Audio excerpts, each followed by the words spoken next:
গল্পের নাম জাদুর চকোলেট। একদিন সকালে ছোট্ট মেঘ নামের এক ছেলে স্কুলে যেতে যেতে রাস্তার পাশে একটা চকোলেটের প্যাকেট পড়ে থাকতে দেখল। প্যাকেটের গায়ে লেখা ছিল, এই চকোলেট যার কাছে যাবে সে একদিনের জন্য যে কোনো কিছু হতে পারবে।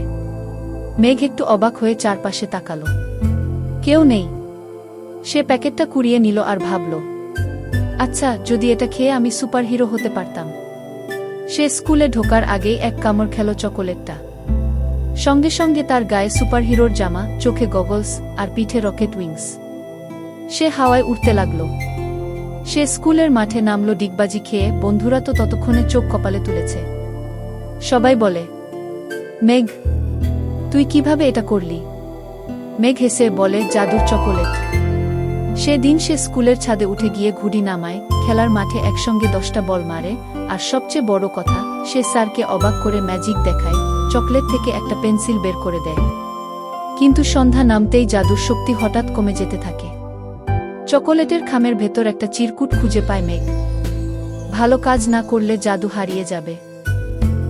তখন মেঘ বুঝে যায়, জাদু শুধু মজা করার জন্য নয়, এই জাদু দিয়ে ভালো কাজও করতে হবে। পরদিন সে তার বন্ধুদের সাহায্য করে, ছোট ভাইকে পড়া শেখায়, আর স্কুলে সবার মুখে হাসি এনে দেয়। শেষে চকোলেট নিজেই উধাও হয়ে যায়, আর মেঘ ভাবে, জাদু না থাকলেও যদি আমি এমন ভালো কাজ করি, সেটাই তো আসল ম্যাজিক। গল্পটি ভালো লাগলে লাইক, সাবস্ক্রাইব ও বেল বাটনে চাপ দিয়ে সবাইকে দেখার সুযোগ করে দাও।